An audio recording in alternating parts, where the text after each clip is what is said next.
आय नमो वज्रायाणं नमो भूये सत्वसावुणं मंगलम भगवान वीरो मंगलम गौतमो गणी मंगलम कुंद कुंदाद्यो जैन धर्मोस्तु मंगलम सर्वमंगल मांगल्यम सर्वकल्याणकारकम प्रधानम सर्वधर्माणां जैनम जैनम जयतु।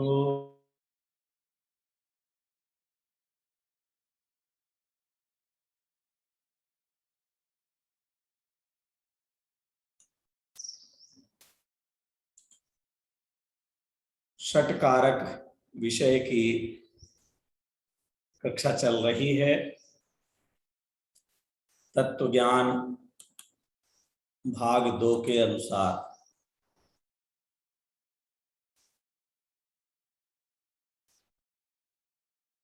हमारे लिए जगत में जो भी दिखाई देता है वह कार्य दिखाई देता है और उसमें भी मुख्य रूप से जीव और पुद्गल का, और उसमें भी ज्यादातर तो हमें जो दिखता है वो पुद्गल का ही रूप स्वरूप बाहर में दिखाई देता है। चाहे बड़े बड़े गार्डन हो, राजमहल हो, दुकानें हो, घर में खाना पीना की सामग्री हो, मोबाइल, कंप्यूटर, सोना चांदी, कपड़े, आभूषण, फैक्ट्रियां, गाड़ियां, सड़कें, जो कुछ भी दिखाई देता है वो सब पुद्गल की रचना है। और जीव का राग द्वेष, सुख दुख रूप परिणमन, जो ये कार्य हैं जीव के, वह भी हमारे अनुभव में आते हैं। उन्हें हम दिखना नहीं कह करके, क्योंकि दिखने का संबंध हम ज्यादातर समझते हैं वही जो आंखों से दिखे, वो जो आंखों से दिखता है उसे देखना कहते हैं। वैसे देखने का अर्थ जानना मात्र भी होता है। तो अगर जानने के लिए कहेंगे तो जीव के भी कार्य हमको दिखते हैं, ऐसा हम कह सकते हैं। और देखना हम अन्य के लिए भी कहते भी हैं, जैसे कि माँ ने कभी भोजन बनाया या कोई मिष्ठान बनाया और वो बच्चों को दे, देखो बेटा देखना इसमें कि शक्कर बराबर है कि नहीं। वो जो देखना कहा है वो आंख से देखना नहीं है, माने चखना। देखो बेटा इसमें नमक बराबर हो गया क्या, तो वो कैसे देखना है, आंख से। बाहर जरा देख के आना बेटा कपड़े सूख गए, जिया बोलो ऐसा होता है। बाहर देख करके आओ कपड़े सूख गए क्या, तब वहां देखने जाएंगे तो क्या देखना है, छू करके देखेंगे ना। इस तरह जानने के लिए ही देखने शब्द का भी प्रयोग किया जाता है, ऐसा नहीं है कि होता नहीं है। देखने के लिए भी देखना है, आंख से देखने को भी देखना कहा जाता है।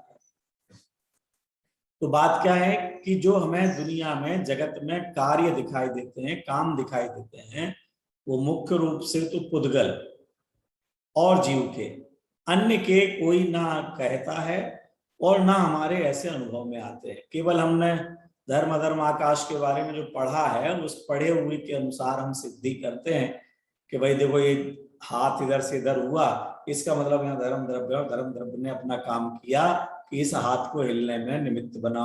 हाथ रुक गया तो अधर्म द्रव्य निमित्त बना, हाथ को जगह मिली तो आकाश द्रव्य निमित्त बना, हाथ में परिणमन हो रहा है तो काल द्रव्य निमित्त बना। इस तरह से हम जानते हैं, लेकिन दो के तो हमारे लिए कार्य स्पष्ट दिखाई देते हैं। और जब कार्य स्पष्ट दिखाई देते हैं तो इन कार्यों का कारण कौन है, वो कारण जानने के लिए यहाँ पर ये 2 पाठ चयनित किए गए। दोनों ही पाठों में कार्य के मूल कारण कौन है, कारक कौन है, उनकी चर्चा की गई है।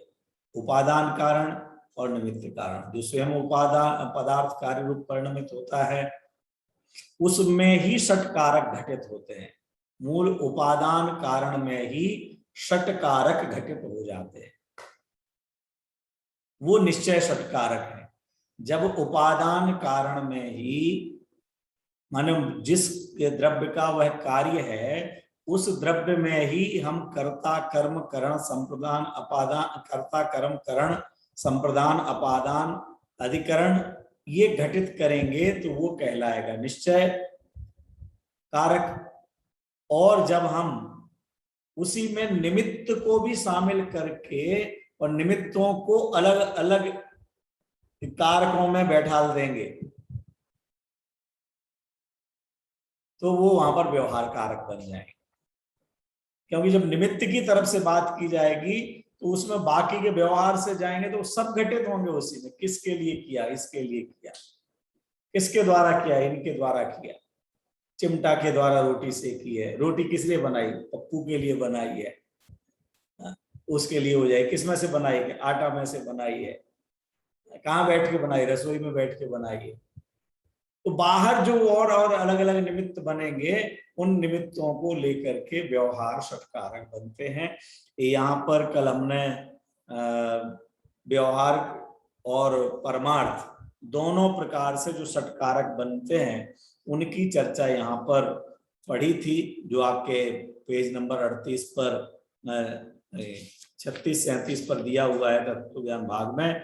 वो आपने पढ़ लिया कि व्यवहार षटकारक कुमार कर्ता घड़ा कर्म दंड चक्र इत्यादि। और परमार्थ से देखा जाए तो मिट्टी ही सब कुछ है घड़े के लिए। इसी तरह जीव के सुख दुख में जीव ही सब कुछ है, जीव ही सुख का करता है, जीव ही सुख को प्राप्त करता है, जीव अपने द्वारा ही सुखी होता है, जीव अपने लिए सुखी होता है, जीव अपने में से सुख उत्पन्न करता है और जीव अपने आधार से अपने में स्थापित होकर के ही सुख को प्राप्त करता है।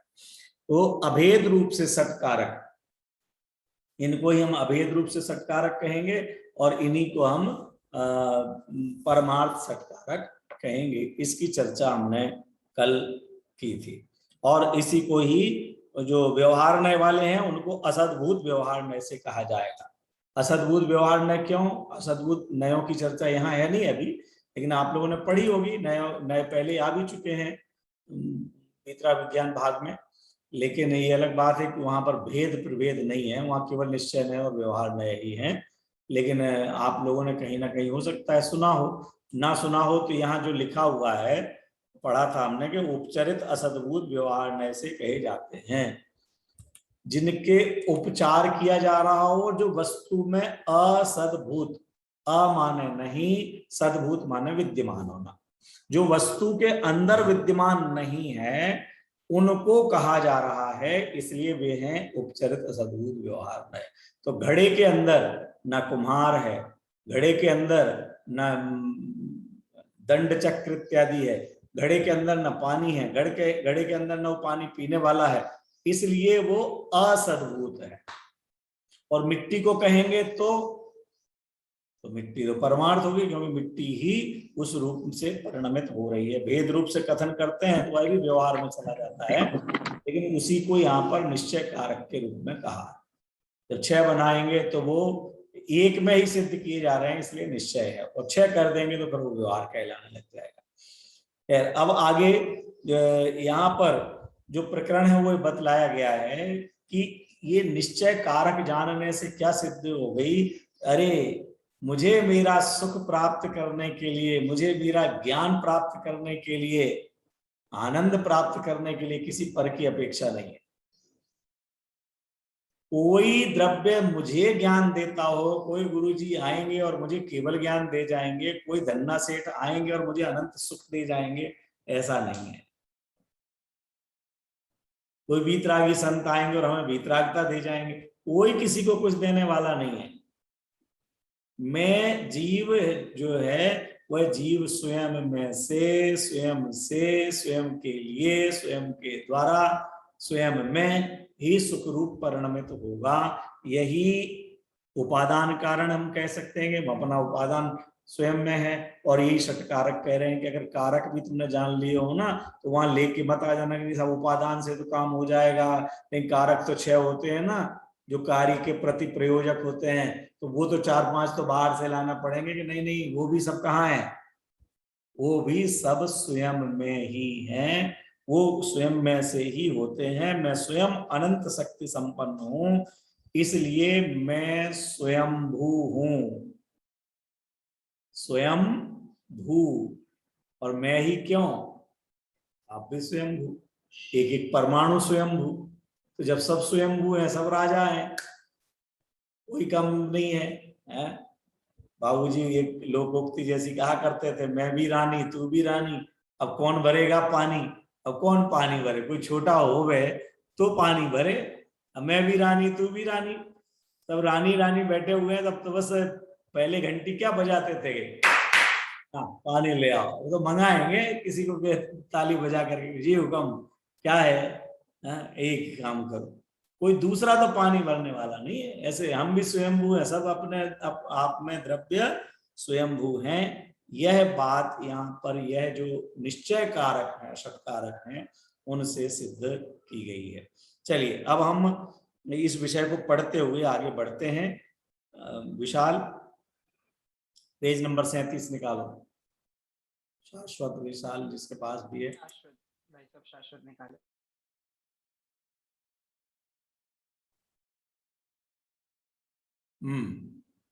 यहाँ ये उपरोक्त 37 पेज पर उपरोक्त प्रकार से द्रव्य, ये परमार्थ तक अपन ने पढ़ लिया था। आकाश पढ़ो।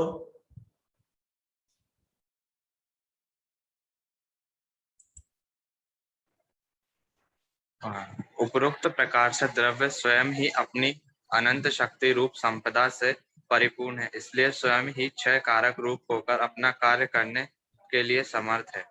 उसे बाह्य सामग्री कोई सहायता नहीं कर सकती, इसलिए केवल ज्ञान प्राप्ति के इच्छुक आत्मा को बाह्य सामग्री की अपेक्षा रखकर परतंत्र होना निरर्थक है। देखो यहाँ एक शब्द आया, वाक्य आया, उसे बाह्य सामग्री कोई सहायता नहीं कर सकती। लेकिन इससे भी बढ़िया वाक्य कोई बनाएगा जो अपन ने उपादान निमित्त कारक एक पढ़ लिया है। इसी वाक्य के स्थान पर जोरदार, जानदार, शानदार वाक्य यहाँ नहीं लिखना है, यहाँ तो जो लिखा है वो लिखा है, लेकिन आप पढ़ चुके हैं तो क्या वाक्य बन सकता है जो और हमारी ताकत को दिखलाने वाला है?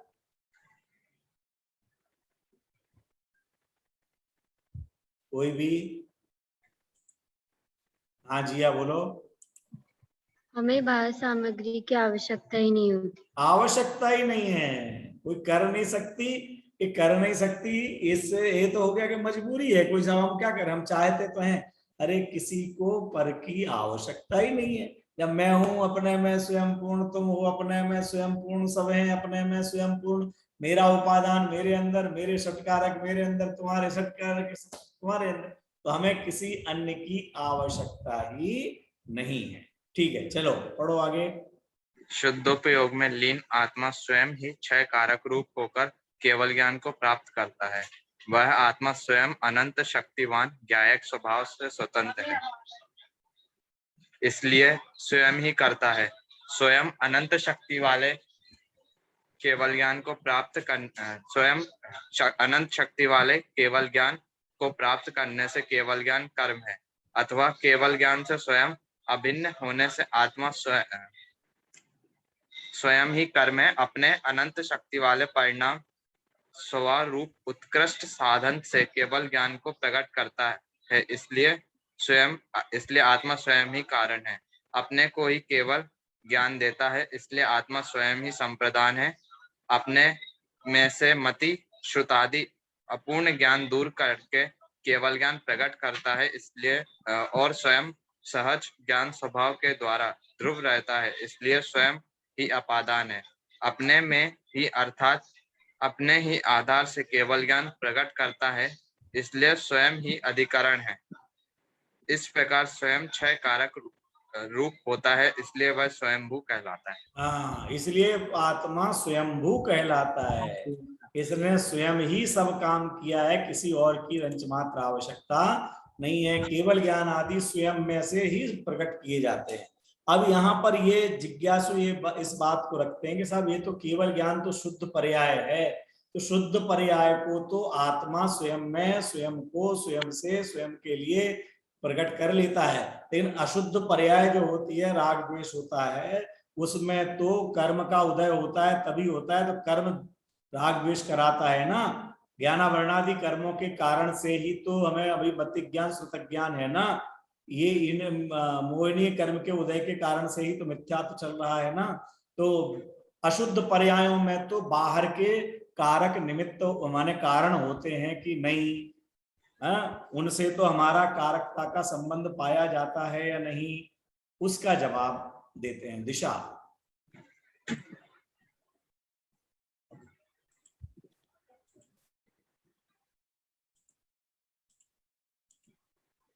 हाँ चलिए अनन्या पढ़ो।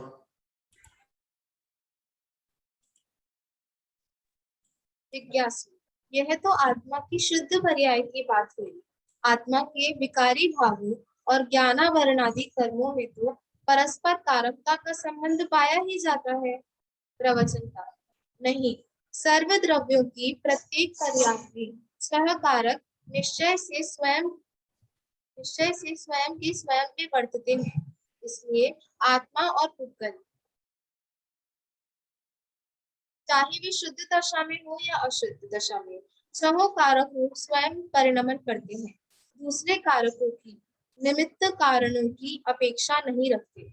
हाँ देखो ये ध्यान रखना, निमित्त कारणों की अपेक्षा नहीं रखते, निमित्त कारण नहीं होते ये नहीं कह रहे हैं, निमित्त होते हैं, क्योंकि जब भी कोई कार्य रूप परिणमित होगा उस समय आखिर 6 प्रकार के द्रव्य रहते तो एक साथ ही है, कहीं अलग तो है नहीं कि कोई एक द्रव्य जाकर के आकाश में कहीं और चला जाता होगा और वहां पर उसका कार्य हो जाता होगा, रहते तो वही है।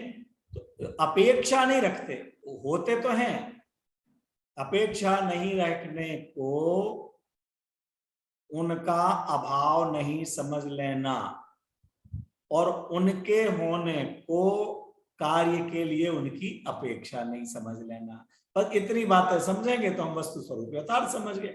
अब समस्या कहाँ पर आती है लोगों को कि वो होते हैं तो उनकी अपेक्षा समझ लेते हैं कि भैया ये नहीं होंगे तो काम कैसे होगा, इनके बिना मेरा काम नहीं होगा, इनने ही मेरी नैया पार लगाई है, आदिश्वर महाराज आप आओ और भवसागर से पार लगाओ, आपके बिना तो हम डूब जाएंगे, और हाथ पैर छोड़ करके वो पड़ा रहता है नदी में और डूबता रहता है।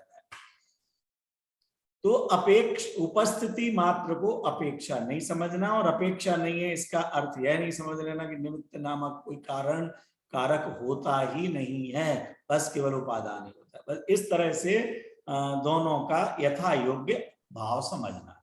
हाँ चलो आगे। अब यहाँ पर 62वीं गाथा में जो स्वतंत्र षटकारक की बात कही गई है जो बड़ी महत्वपूर्ण है, गुरुदेव श्री ने इसे बहुत हाईलाइट किया है और यहाँ पर भी दिया जा रहा है कि जो अभेद षटकारक पुद्गल के पुद्गल में जीव के जीव में है वो यहाँ पर कह रहे हैं।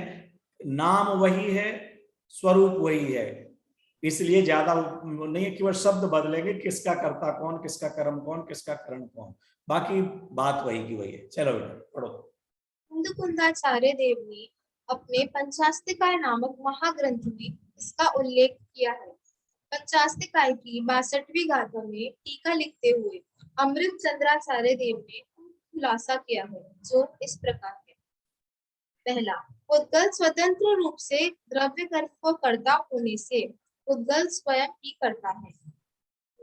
द्रव्य कर्म को प्राप्त करता होने से द्रव्य कर्म कर्म है, अथवा द्रव्य कर्म से स्वयं अभिन्न होने से पुद्गल स्वयं ही कर्म कार्य है। तीसरा, स्वयं द्रव्य कर्म को परिणमित होने की शक्ति वाला होने से पुद्गल स्वयं ही करण है। चौथा, अपने को द्रव्य कर्म रूप परिणाम देता होने से पुद्गल स्वयं ही संप्रदान है। पांचवा, अपने में से पूर्व परिणाम का व्यय करके द्रव्य कर्म रूप परिणाम करता होने से तथा पुद्गल द्रव्य रूप से ध्रुव रहता होने से पुद्गल स्वयं ही अपादान है। छठा, अपने में अर्थात अपने आधार से द्रव्य कर्म करता होने से पुद्गल स्वयं ही अधिकरण। इस प्रकार पुद्गल कर्म के स्वयं ही अभेद षटकारक घटित किए कि ये पुद्गल कर्म स्वयं ही करता है, स्वयं ही कर्म है, स्वयं के द्वारा होता है इसलिए स्वयं ही करण है, स्वयं के लिए देता है इसलिए संप्रदान है, स्वयं पुद्गल ध्रुव है तो उसमें से कर्म बनता है, या हम कारमाण वर्गणा भी ले सकते हैं, तो वो अपादान है और स्वयं में के आधार से ही होता है। अब इसी प्रकार से जीव के बारे में कहते हैं। दिशा। उसी प्रकार जीव स्वतंत्र रूप से जीव भाव को कर्ता होने से जीव स्वयं ही करता है। जीव भाव को प्राप्त करता होने से जीव भाव कर्म है, अथवा जीव भाव से स्वयं अभिन्न होने से जीव स्वयं ही कर्म है। स्वयं जीव भाव रूप से परिणमित होने की शक्ति वाला होने से जीव स्वयं ही करण है। अपने को जीव भाव देता होने से जीव स्वयं ही संप्रदान है। अपने में पूर्व भाव का व्यय करके जीव नवीन जीव भाव करता होने से और जीव द्रव्य रूप से ध्रुव रहने से जीव स्वयं ही अपादान है। अपने में अर्थात अपने आधार से जीव भाव करता होने से जीव स्वयं ही अधिकरण है। कर्म वास्तव में स्वयं ही षटकारक रूप परिणमित होता है, इसलिए अन्य कारकों अर्थात अन्य के षटकारकों की अपेक्षा नहीं रखता। इसी प्रकार जीव षटकारक रूप परिणमित होता है, इसलिए अन्य के षटकारकों की अपेक्षा नहीं रखता। इसलिए निश्चय से कर्म का कर्ता जीव नहीं है और जीव का कर्ता कर्म नहीं है। हाँ, निश्चय से देखा जाए माने वस्तु स्वरूप से देखा जाए, सच में देखा जाए, सच में समझा जाए। और जहां इसको एक अलग करना बेटा, सच में ये बात समझने की है, अपने जो षटकारक आदि पढ़ रहे हैं, चाहे उपादान निमित्त पढ़ें या षटकारक पढ़ें अथवा जिनवाणी का कोई सा भी प्रकरण पढ़ें, वह प्रकरण हम स्वाधीनता के लिए पढ़ रहे हैं। आज तो वैसे भी स्वाधीनता दिवस है, तो इस स्वाधीनता दिवस पर ये षटकारक क्या बतला रहा है? इससे बड़ी स्वाधीनता क्या होगी? और है जहां एक एक परमाणु अपने में स्वतंत्र है, जिसने बताया जगत को प्रत्येक कण स्वाधीन है, करता न धरता कोई है, अणु अणु स्वयं में लीन है।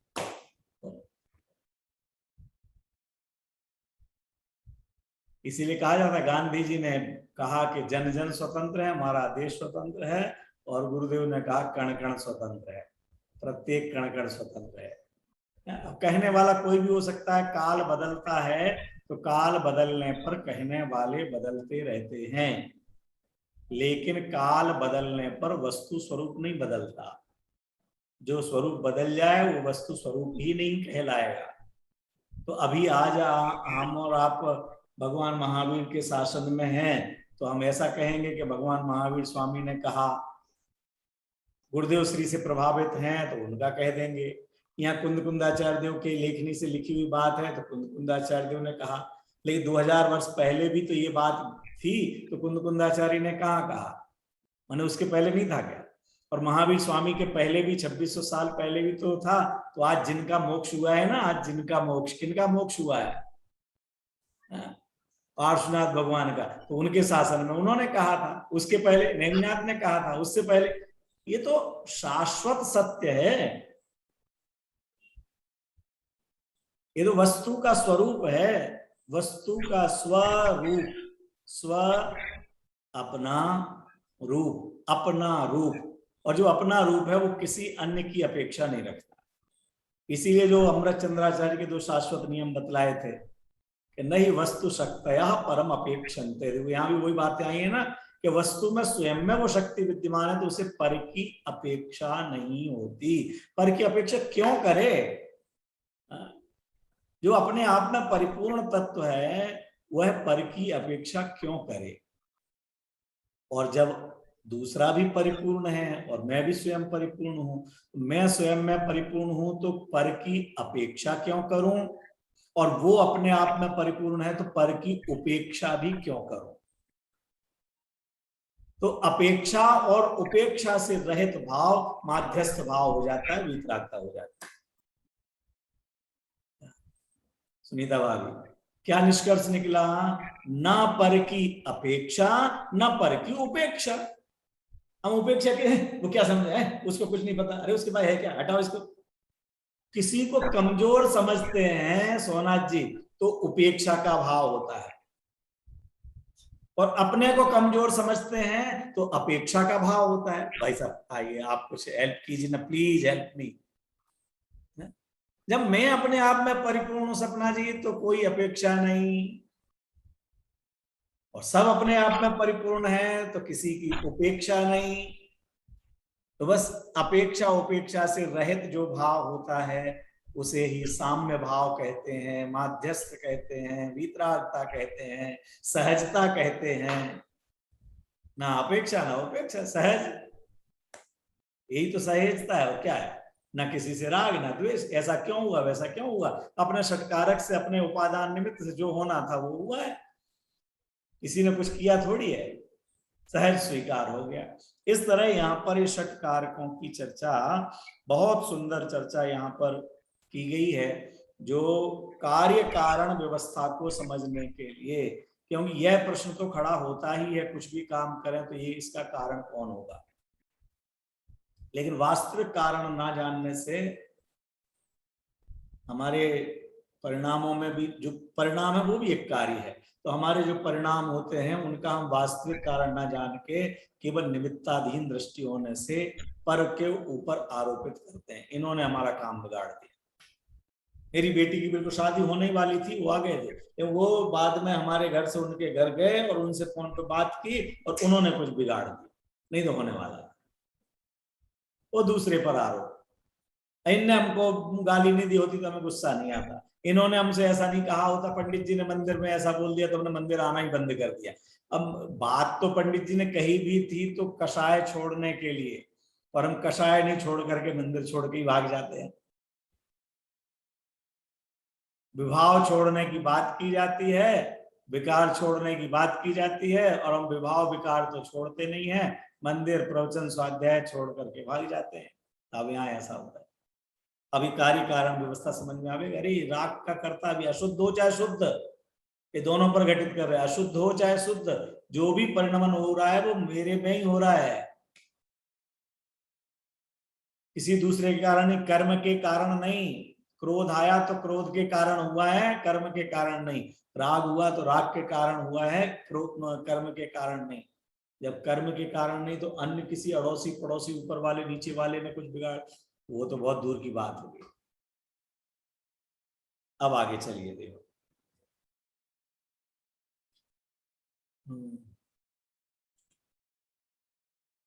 लाओ स्क्रीन पर लाओ, बेटा कौन पढ़ेगा देखो। हाँ विशाल पढ़ो, स्क्रीन पर भी लाओ और पढ़ो भी।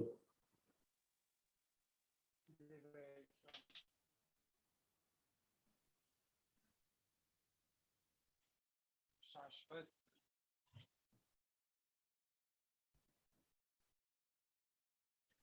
हाँ सतीश जी आप कुछ कह रहे हैं?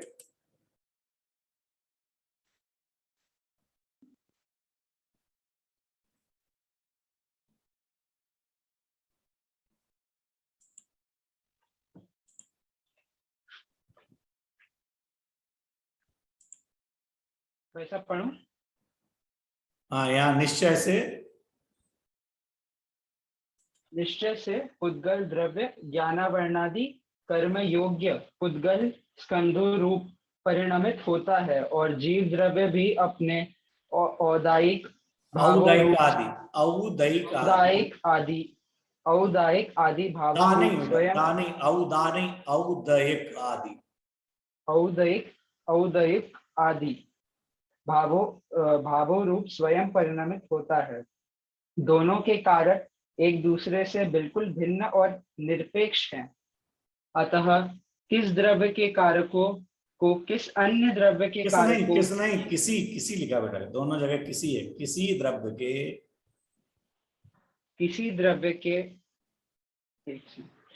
द्रव्य के कारकों को किसी अन्य द्रव्य के कारकों की अपेक्षा नहीं होती। हाँ, किसी द्रव्य के कारकों को, सब द्रव्य के अपने अपने षटकारक हैं। 4 लोग रहते हैं, 4 लोगों की अपनी अपनी गाड़ियां हैं, 4 लोगों के अपने अपने गाड़ियों के अपने अपने ड्राइवर हैं, सबका अपना अपना में पेट्रोल है। अब चलो यात्रा पर चलना है गिरनार जी, चलो चल पड़े। अब किसको किसकी अपेक्षा है कि तुम हमें अपनी गाड़ी में बैठा लो या हमें अपना ड्राइवर दे दो, सबका अपने पास परिपूर्ण चीज है, सब अपने अपने चल पड़े। चारों लोग गए हैं, कौन किसके कारण गया? अब कहना हो, सम्मान रखना हो तो बोल दो भाई साहब इन्होंने प्रोग्राम बना लिया इसलिए हम आ गए, उनने कर दिया इसलिए आ गए। बाकी सब अपने अपने वाहन से अपने अपने समय पर अपनी अपनी योग्यता से पहुंचे। किसी अन्य को किसी के कारकों की अपेक्षा नहीं होती। औदैहिक आदि भाव समझ गए बेटा विशाल? जो राग द्वेष क्रोध मान माया लोभ हास्य रति रति आदि के भाव होते हैं, ये औदैहिक भाव कहलाते हैं। क्यों? क्योंकि ये कर्म के उदय से होने वाले भाव हैं। ये जो भाव होते हैं ये अपनी योग्यता से होते हैं, और कर्म में जो उदय होता है वो अपनी योग्यता से होता है। कर्म के षटकारक अपने हैं और उदय के मोह राग द्वेष आदि भावों की पर्यायों के षटकारक अपने हैं। इस प्रकार से दोनों के स्वतंत्र षटकारक हैं। ये परमार्थ कथन समझना, ध्यान देना, बहुत ध्यान से सुनना। ये परमार्थ कथन है, स्वतंत्रता के लिए कथन है, स्वच्छंदता के लिए नहीं है। जो हमारी अनादिकाल की पराधीनता की दृष्टि है, दूसरों को अपने दोष का कारण मानने की, दुख का कारण मानने की, संसार का कारण मानने की हमारी गंदी आदत है, उस आदत से बाहर निकालकर अपने दोषों का कारण मैं स्वयं हूं। ये जो मेरे चेहरे पर मैल लगा है ये मैंने लगाया है, अब मैं जाके मुंह धो करके आता हूं।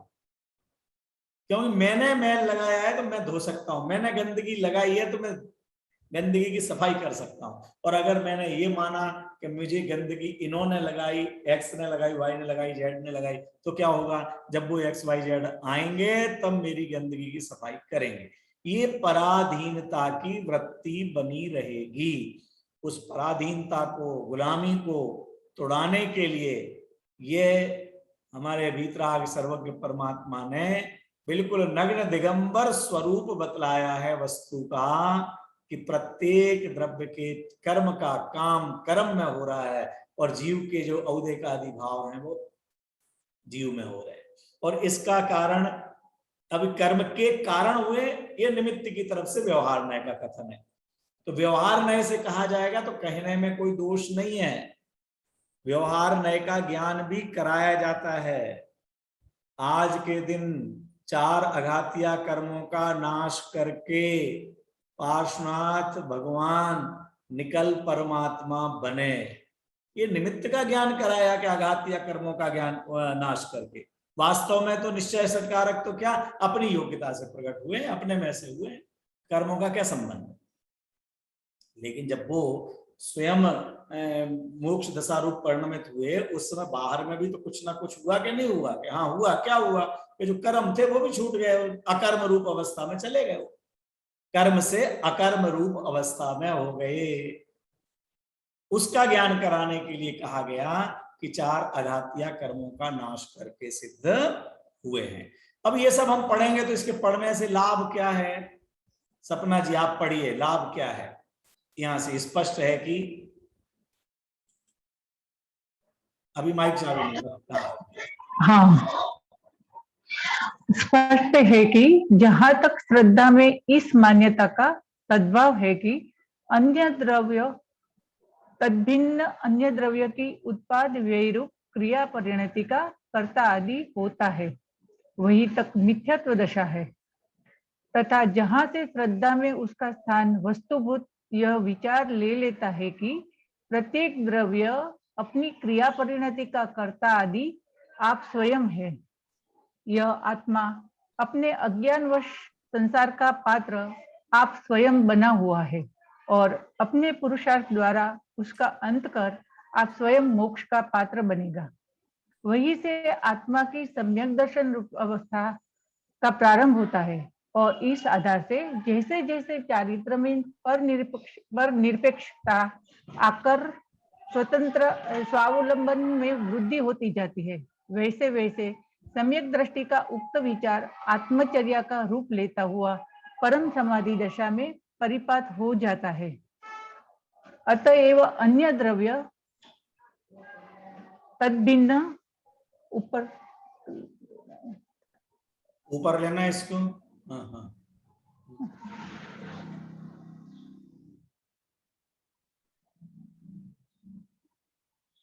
बोलिए, माइक तो चालू है आपका। मार्क्स चालू, लेकिन कहाँ गया? तद्भिन्न अन्य अन्य द्रव्य की क्रिया परिणति का करता है, कर्म है, करण है, संप्रदान है, अपादान है, अधिकरण है, यह व्यवहार से ही कहा जाता है। निश्चय से तो प्रत्येक द्रव्य अपनी क्रिया परिणति का स्वयं करता है, स्वयं कर्म है, स्वयं करण है, स्वयं संप्रदान है, स्वयं अपादान है और स्वयं अधिकरण है, यही सिद्ध होता है। हाँ, देखिए क्या बात आई, जब तक जीव पर को अपना कर्ता कर्म करण मानता है तब तक मिथ्यात्व रहता है, मिथ्यात्व दशा चलती है, और उसकी जगह पर हमारे मिथ्यात्व का कारण भी मैं स्वयं हूं। जिसने मिथ्यात्व का कारण स्वयं को मान लिया, अब समझ लीजिए उसे सम्यक्त होने वाला है। क्यों? क्योंकि उसने मिथ्यात्व को अपना कारण माना, अपने दोष को माना, तो निर्दोष होकर के सम्यक्त की प्राप्ति कर सकता है। और जो पर को, कर्म को मिथ्यात्व का कारण मानता है, बस वो मोहिनीय कर्म विध्वंसनाय धूपाम, अष्ट कर्म विध्वंसनाय धूपाम, उनके पीछे लगा रहता है कि ये नष्ट हो जाए तो मुझे सम्यक्त की प्राप्ति हो जाएगी, और वह मिथ्यात्व चलता रहता है। हाँ सतीश जी, आप कुछ बोलना है? आपको माइक चालू कीजिए। आपका पहले भी आप आए थे और जैसे ही आप माइक चालू करते तो गायब हो जाते हैं।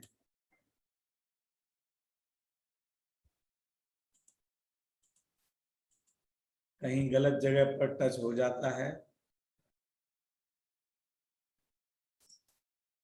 अभी दिख नहीं रहे हैं भाई साहब, उनका ऑडियो ही निकल चुका है, मतलब उनको ऑडियो ही नहीं आ रहा है।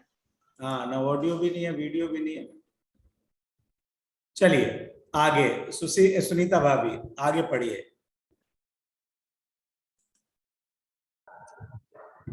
अनादिकाल से यह जीव निश्चय षटकारक को भूलकर अपने विकल्प द्वारा मात्र व्यवहार षटकारक का अवलंबन करता आ रहा है, इसीलिए वह संसार का पात्र बना हुआ है। जब वह निश्चय षटकारक का यथार्थ निर्णय करके पुरुषार्थ द्वारा अपना त्रिकाली ज्ञायक स्वभाव का आश्रय लेकर शुद्धात्मानुभूति प्रकट करता है, तब मोक्ष मार्ग का प्रारंभ होता है। अतः जीवन संशोधन में निश्चय षटकारक का सम्यक ज्ञान करना कार्यकारी है। हाँ, प्रकरण क्या चल रहा है कि इनके जानने से लाभ क्या है। तो इतना बड़ा लाभ है कि पराधीनता छूट जाती है, पर का कर्तृत्व छूट जाता है, अपने दोषों को दूर करने की बुद्धि जागृत हो जाती है, हम स्वयं में संशोधन करके और निर्दोष अवस्था को प्राप्त हो सकते हैं। और जब तक यह निश्चय और व्यवहार सत्कारक का ज्ञान नहीं होगा तो हम दूसरों को ही कारक मानेंगे और पराधीनता की वृत्ति बनी रहेगी और मिथ्यात्व चलता रहेगा। यहाँ यह कहा गया है कि निश्चय से पर के साथ आत्मा का कारकता का संबंध नहीं है। अतः शुद्धात्म स्वभाव की प्राप्ति के लिए सामग्री, बाह्य साधन ढूंढने की व्यग्रता से जीव व्यर्थ ही परतंत्र होते हैं। जिज्ञासु, आज आपने हमें निश्चय और व्यवहार षट कारकों के संबंध में बताया, इससे हमें बहुत लाभ मिला, पर एक बात समझ में नहीं आई कि आपने कारक 6 ही क्यों बताए। हमने तो सुना था कारक 8 होते हैं, संबंध और संबोधन को कारक क्यों नहीं कहा। प्रवचनकार, संबोधन का तो कारक होने का प्रश्न ही नहीं उठता, पर संबंध भी कारक नहीं है। इन दोनों का क्रिया से कोई संबंध नहीं है। जो किसी न किसी रूप में क्रिया व्यापार के प्रति प्रयोजक होता है, उसे ही कारक कहा जाता है। संबंध और संबोधन क्रिया के प्रति प्रयोजक नहीं है, अतः इन्हें कारकों में नहीं लिया गया है।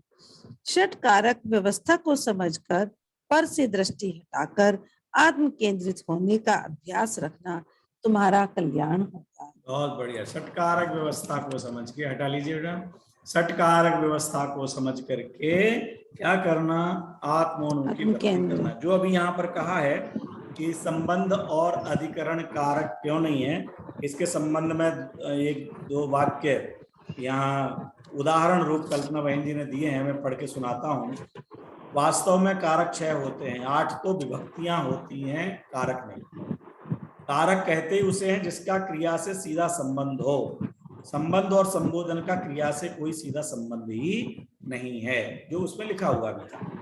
कहते जैसे ऋषभ देव के पुत्र भरत का निर्वाण हुआ, ऋषभ देव के पुत्र भरत का निर्माण हुआ, इसमें निर्वाण होने रूप क्रिया के साथ ऋषभ देव का कोई संबंध नहीं है, केवल परिचय करा दिया कि भरत किसके पुत्र थे। ऋषभ देव ने क्या किया? ऋषभ देव ने उसमें कुछ भी नहीं किया। इसी प्रकार जिसे संबोधित किया जाता है, जैसे कहा जाए कि हे अर्क कीर्ति, भरत का निर्वाण हो गया है, तो भरत के निर्वाण में उनके सुपुत्र ने क्या किया? तो उदाहरण सुनना अनन्या, माने ना पिता ने कुछ किया ना पुत्र ने कुछ किया, जो करना खुद को ही करना है। तब अर्क कीर्ति तो बेटा है, वो क्या करेगा, बच्चा है, अभी तो छोटा है, वो तो क्या करे। तो ऋषभ देव वो तो तीर्थंकर थे, वो तीर्थंकर परमात्मा भी होते हुए कार्य को जान सकते हैं, वे भी कुछ नहीं कर सकते। इसलिए षट कारकों में संबंध और संबोधन को नहीं लिया गया। एक बार मैं आगे प्रकरण चलाऊं उससे पहले फिर से सतीश जी हैं, वो कुछ कहना चाह रहे हैं। हाँ साहब, अब जाना, हाँ अब खुल गया माइक, बोलिए। नहीं, ये जो षटकारक का जो प्रकरण है, इसमें अपने को स्वयंभू बताया है। हाँ। और जो 5 समवाय जो है कोई भी कार्य बनने के लिए जो है, वो स्वभाव, पुरुषार्थ, काल, लब्धि, होनार, ये जो लगते हैं, भवितव्यता, तो ये दोनों मिला के है क्या? मतलब इसका संबंध में जोड़ सकते हैं कि जैसे इधर स्वयंभू है और अपने को जो पुरुषार्थ करना है, तो पुरुषार्थ पे भी तो जोर दिया है ना। हाँ हाँ, तो वो स्वयंभू में ही आ गया ना, पुरुषार्थ भी तो स्वयं का ही है ना, दूसरे का थोड़ी है। अपना कार्य करने का अपने में ही पुरुषार्थ होगा, समझने का पुरुषार्थ आपको ही करना है। तो आपने स्वयं ने समझ करके कार्य किया, तो समझने रूप कार्य के आप स्वयं करता हो गए, तो स्वयं स्वयंभू हो गए।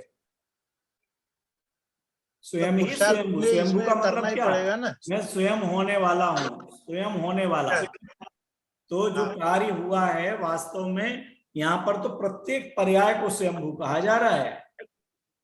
जो राग हुआ वो राग भी उसके षटकारक हैं, द्रव्य से भी निरपेक्ष है। क्या दिशा? जैसे अपने द्रव्य से भी निरपेक्ष है। क्यों? क्योंकि द्रव्य है शुद्ध और पर्याय हुई अशुद्ध। अगर द्रव्य की के से सापेक्ष हो तो द्रव्य शुद्ध है, तो पर्याय भी शुद्ध होनी चाहिए। लेकिन द्रव्य शुद्ध होते हुए भी पर्याय अशुद्ध होती रहती है, और जब उसकी तत्समय की योग्यता आती है तो शुद्ध होती है। हाँ जी सतीश जी, और बोलिए। अब जैसे मतलब काल लब्धि भी उसमें एक कारण है और पुरुषार्थ भी उसमें जरूरी है। हाँ। और भवितव्यता भी एक उसमें ये दिया है, कोई भी कार्य होने के लिए। तो अपना जो सहजता जो अभी चल रहा है प्रकरण, मतलब शाम को बताते हैं डॉक्टर साहब, तो वो सहजता आदि जो कुछ भी प्रकरण है और पुरुषार्थ आदि के प्रकरण हैं, ये भिन्न भिन्न अपेक्षाओं से किए जाने वाले कथन हैं। सम्यक दर्शन सहज साध्य है या यत्न साध्य है, ऐसा प्रश्न होता है, और उसका जवाब ये होता है कि यत्न साध्य होते हुए भी सहज साध्य, सहज साध्य होते। क्यों? जो यत्न होगा वो भी सहजता से ही होगा। सम्यक दर्शन होना होगा, उसी समय पुरुषार्थ जागृत होगा, उसी समय उसके निमित्त आएंगे, तो वो सहज साध्य हो गया। और जब सहजता से हो रहा होगा तो उस समय निमित्त भी होगा, और जो पुरुषार्थ भी कर रहा होगा तो यत्न साध्य भी हो जाएगा। तो सापेक्ष कथन है, केवल वस्तु स्वरूप में अंतर नहीं है। पुरुषार्थ तो छोड़ना नहीं पड़ेगा ना, अपने वो प्रयत्न तो उस दिशा में तो करना ही। कोई चीज कुछ चीज छूट ही नहीं सकती है, छोड़ सकते नहीं। जैसे जीव का ज्ञान गुण है, तो ज्ञान गुण से जानना छूट सकता है क्या? नहीं। इसी तरह से प्रत्येक द्रव्य में वीर्य नाम की शक्ति है, और वीर्य नाम की शक्ति की पर्याय को ही पुरुषार्थ कहते हैं। तो हमारी वो शक्ति भी कहाँ चली जाएगी? ज्ञान का काम जानना हो रहा है, सुख का काम सुखी दुखी होना हो रहा है, तो वीर नाम के गुण का जो काम होगा वो उसका काम पुरुषार्थ भी चलता है। हर कार्य का अपने युद्ध पुरुषार्थ भी होता है। ये मतलब हमने अपनी इच्छा के 3 दिन पहले बात की थी, इससे थोड़ा आपका समाधान हो जाएगा। सुनिए भाई साहब, 3 दिन पहले बात की थी कि 3 प्रकार की कथन शैली कार्य के लिए आती हैं: उपादान निमित्त, 5 समवाय और सटकारक। ये परस्पर में विरोधी नहीं है, ये आपस में सब जुड़े हुए हैं। संक्षेप में कहना तो उपादान निमित्त कह दिया, थोड़ा विस्तार करना तो 5 समवाय कह दिया, अन्य अपेक्षा से समझाना तो सटकारक कह दिया। अब इसमें मैं यहाँ से बोल रहा हूं, आप लोग लिखना चाहें, जिनको समझ में आ जाए सुनते ही, क्योंकि सब श्रुत सागर हैं, तो सुन करके सीख हो जाए तो काम ठीक है, और अगर लिखना हो तो लिख सकते हैं। कल्पना बहन जी ने इस विवेचिका में तीनों बातें को स्पष्ट किया है। 5 समवाय वाली प्रथम शैली में जिसे स्वभाव कहते हैं, निमित्त उपादान वाली दूसरी शैली में जिसे त्रिकाली उपादान कहते हैं, और षटकारक वाली तृतीय शैली में उसे अधिकरण और कर्ता कारक कहते हैं।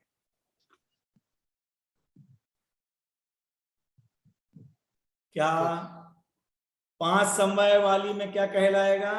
स्वभाव, और निमित्त उपादान में त्रिकाली उपादान, निमित्त उपादान में त्रिकाली उपादान, और षटकारक में अधिकरण और कर्ता कारक।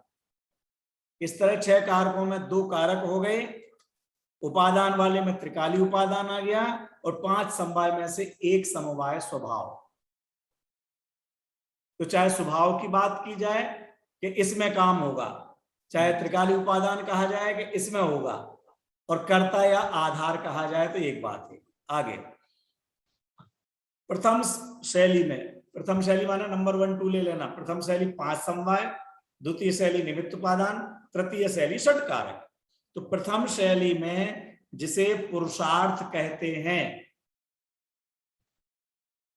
द्वितीय शैली में अनंतर पूर्व क्षणवर्ती पर्याय युक्त द्रव्य कहते हैं। उसी को क्या कहेंगे? अनंतर पूर्व क्षणवर्ती पर्याय, माने क्षणिक उपादान का पहला वाला भेद उसमें शामिल होगा। और तृतीय शैली में उसे अपादान कारक कहते हैं। क्यों? अनंतर पूर्व क्षणवर्ती के बाद में ही होता है ना वो, और वो पुरुषार्थ करने से हुआ।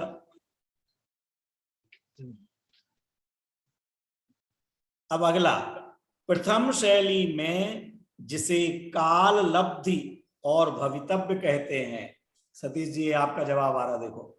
प्रथम शैली में जिसे काल लब्धि और भवितव्य कहते हैं, द्वितीय शैली में जिसे उत्तर क्षणवर्ती पर्याय युक्त द्रव्य और तत्समय की योग्यता कहते हैं,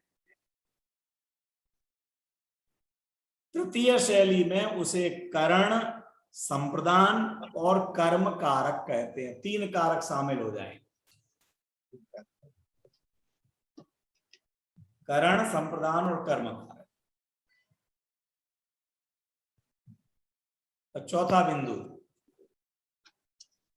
प्रथम और द्वितीय शैली में जिसे निमित्त कहते हैं, माने 5 समवाय वाली में भी निमित्त और उपादान निमित्त वाली में भी निमित्त जिसे कहते हैं, इस तृतीय शैली में उसे व्यवहार सटकारक कहते हैं।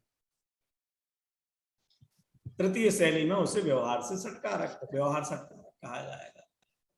इस प्रकार से ये तीनों का आपस में समन्वय है। जो सहजता है या क्रमबद्ध पर्याय है, वह पुरुषार्थ की विरोधी नहीं है। सहजता को या क्रमबद्ध पर्याय को समझना, स्वीकारना और तदनुरूप परिणमित होना बहुत बड़ा पुरुषार्थ है। बिना पुरुषार्थ के नहीं होगा ये। सहजता कहना एक अलग बात है, सहजता के गाना अलग बात है, लेकिन सहजता में जीवन बनाना, उस बनाने को आप करना, देखना कैसा, जिसे दुनिया में भी पुरुषार्थ कहते हैं ना, वो भी लगेगा कि हम कुछ भी बच्चे ने तोड़ फोड़ कर दी और हम सहज बैठे रहे देख जाएं, देखना कितना दिमाग पर जोर पड़ता है। हमें गुस्सा नहीं आवे, हम डांटे नहीं, हम राग द्वेष नहीं करें, हम चिल्लाएं नहीं। आप बैठे हुए हैं और कुछ बिगाड़ हो गया कि बेटा कार आपकी बाहर निकाल रहा था और बैक करते हुए रिवर्स में लिए था और दीवार से दे मारी, अब दीवार से लग गई, अब आप सहज रहिए, लग गई तो लगना थी, क्रमबद्ध में यही था। कितना पुरुषार्थ होता है इस बात को स्वीकार करने में। और यहाँ तो ये बात चल रही है, सहजता में ये बात भी आ गई है कि अगर उस समय भी अगर गुस्सा आ जाए तो समझना कि जब ऐसे गाड़ी ठुकती है और जो अपने आप को गाड़ी का मालिक मानता है उसको ऐसे भाव आ जाते हैं, आ गए। दूसरे की गाड़ी लगती तो नहीं होता। मुनिराज को क्यों नहीं आया? क्योंकि वो अपनी उसको मानते ही नहीं है। हम अपना माने और गुस्सा नहीं आवे, ऐसा नहीं होगा। बेटा माने और वो गलत रास्ते जा रहा हो, उसे समझाने का विचार नहीं आवे, ऐसा नहीं होता है। जब बेटा मानना छूट जाएगा तो तत्संबंधी राग भी छूट जाएगा। आज की यह इस शिविर संबंधी अंतिम कक्षा थी। काफी सदस्यों ने इसमें से विदाई लेकर के पहले से ही सिद्ध भी कर दिया था कि आज अंतिम कक्षा चल रही है, रविवार है। हमारी बालिकाओं में भी आज केवल 3 बालिकाएं ही उपस्थित हुई हैं, तो इन्होंने भी सिद्ध किया कि नहीं नहीं, रविवार है, संडे है, अब क्यों ली जा रही है। लेकिन अपना घोषित था कि कक्षा तो होगी, इसलिए कक्षा ली और विषय भी लगभग पूर्ण हो गया।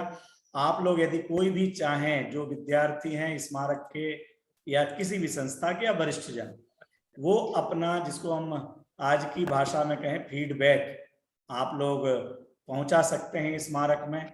स्मारक ने जो इतना बड़ा काम किया है, अपने समय का सदुपयोग कराया है, कि कक्षाएं आयोजित की हैं, तो आप जिस भी माध्यम से बन सकता हो आप इसका फीडबैक दे सकते हैं कि अच्छा रहा, नहीं रहा, क्या सुधार करना चाहिए हमारे शांति जी भाई साहब को या पीयूष जी को या शुद्धात्म प्रकाश जी को या और जो इंचार्ज हैं उन लोगों के, आप लोगों के पास आई हो सूचनाएं।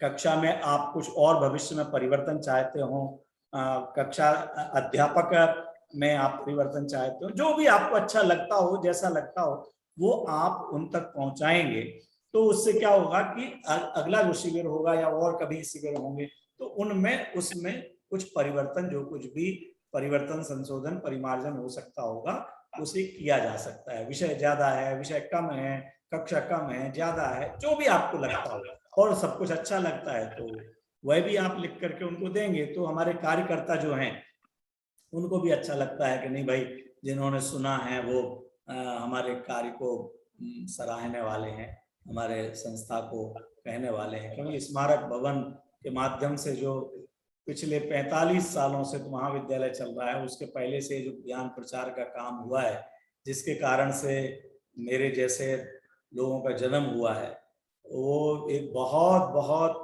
महान काम है। संस्था का भी, आदरणीय दादा का भी, जो भी लगे हुए हैं उन सब का भी, तो उन सबको सादर स्मरण करते हुए, उन सबको आभार व्यक्त करते हुए हम इस कक्षा को यहीं संपन्न करते हैं।